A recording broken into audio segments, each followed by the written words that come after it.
So everybody, I mean, be watching out because I hate to say like they're cheating, but they're cheating. That's what they're doing. I don't care. There's no bones about it, right? Yeah, I mean, if you're not one, you're not a registered Democrat. You should not even be on their mailing list. First of all, because you're not a Democrat, you're not registered with the Democratic Party. right. And two, I thought you had to request mail-in ballots. I thought they weren't just supposed to be sent out. I think they started sending them out as sample ballots so that you were aware of what. Because I get them confused. I'm like, which one is the mail-in and which one is the sample? Because you can take the sample with you and you can turn it in, No, or you you can cannot. take the mail-in and you No. can turn it. If you read your sample ballot, it says on this, please feel free to take this with you as a reference when you're voting. It says sample all over Okay. in diagonal letters. It says sample, sample, That's sample right. in You're gray. right. It does. The sample ballot cannot be turned in. All right, it's a sample. Right. But they allow you to take it as a cheat card. Right. So when you get up there, you don't forget who you circled in while you were doing all your research. And please, guys, do your research. They're propping Kamala up, and it's like they're sitting her down when she was in college, and they're preparing her for exams. They're preparing her for messaging. And I have yet to hear her say anything of any substance. Is she keeping it all under lock and key? Like it's going to be some surprise how she's going to make all these things work? She gave this new border plan that she has and everything she's going to do on day one.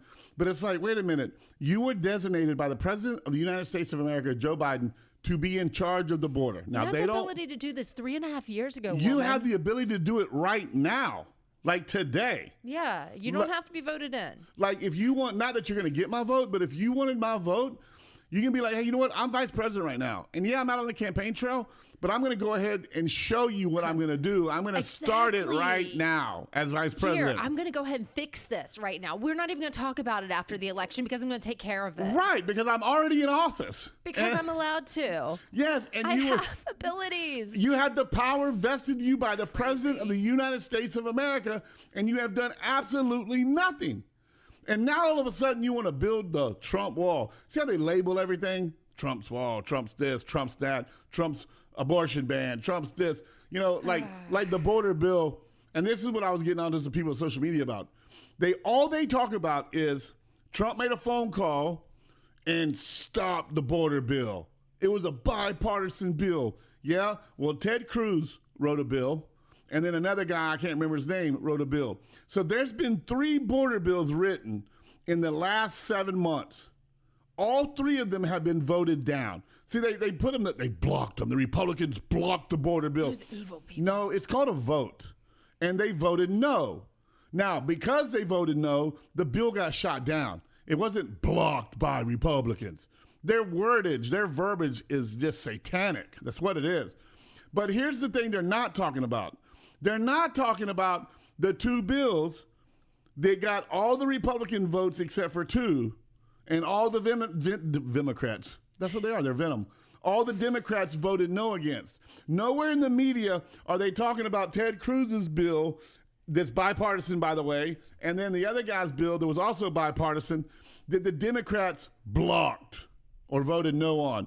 All they want to talk about is the one bill written by a Democrat senator that the Republicans voted no. But they don't tell you that in that bill, it has another $1 trillion for Ukraine in it. And it has money in it for the Green New Deal. And it has money for solar panels. And it has money for offshore offshore windmills in the border bill. So the Republicans are doing their due justice. They're doing what they're supposed to do by saying, whoa, give us a border bill with no crap. Just meat and potatoes on border, and we'll pass it. Like, I don't know why they can't just do one item. Because that's how our filthy politics work in America. And that's why, listen, I'm all for the Trump party. Jonathan Morris, 2028, 2032. I gotta get pardoned. I gotta get pardoned by the governor. I'm gonna get pardoned, and then I'm running. And I got nothing to hide. I'll tell y'all every dirty secret I've ever got. We're going to have to edit those, though, because we don't need to hear all of them. But imagine this. Imagine if a guy came out and said, I'm running for president, and I'm going to spend the first hour telling you everything I've done since I was born. So there's nothing y'all can talk about. There's no scandals. Here's my record. Here's my past sins. Here's my transgressions. I was young. I was stupid. I was immature. I was ignorant. I didn't know. Right. And I lived a life, and that experience brings me to today. And because of my experience, I can lead people. And I am here to lead people, not run a party. That's what the president's job is to do, to unite and lead a nation, not run and delegate a party. And I just wish, by God, even if I'm never eligible to do it and I can't raise enough money. I don't know if I'd ever want to. You don't really want that, do you? No, I do. I do. And listen, I don't think I'd ever get in, because the very first thing I would do, like for instance, I run my household.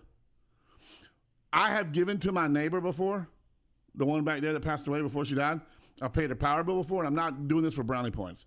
I paid a power bill before. I bought her groceries before. I brought her stuff from our shop before. My kids have gone over and mowed her grass before because she needed help. Mm-hmm. But when times got really, really, really tough, I had to pay our power bill first, and I had to feed my family first. Yep. And I would still help out, but maybe I couldn't help as much because I had to take care of my house. And the United States of America has to understand we have to take care of our house. This hurricane that just hit North Carolina, which I know it's crazy. North Carolina hurricane. No one's used to that, right? No one's used to a storm going that far north and doing this much damage. But those people in North Carolina deserve trillions of dollars before Ukraine gets another penny. Even Israel, I'm sorry, I know you're an ally. I know you're at war with Iran, but we got people dying in America that need American money. We can't give to our vets. We've got 52% homelessness in California. All right? It's just getting crazy out there. So if I ran, the very first thing I would do is I would stop all out of country spending. And I'd be like, let's get this in check. Bring our soldiers home. We've got miles and miles and miles of a border we need to control. And could you imagine if every soldier in every foreign country were brought home and be like, look, guys, you're still active. We still need you. I want y'all lined up on the border in groups, right, in your units, all right? I want everything we got. I want the Air Force down there. I want the Marines. I want the military, at all aspects. I want to control our border. Stop this thing. We're going to put up a door, and you're going to come through that door, or you're not coming in. And if we catch you, we're not bringing you to a building inside of America. We're taking you to the border. We're pushing you back through, and you're going to be on the other side for Mexico to deal with until we get this right. That's just it. I'd stop funding all the crap we fund until we can cut our deficit so fast. We got a deficit right now that our great-grandchildren are going to be paying for. And it's only growing because they won't stop spending.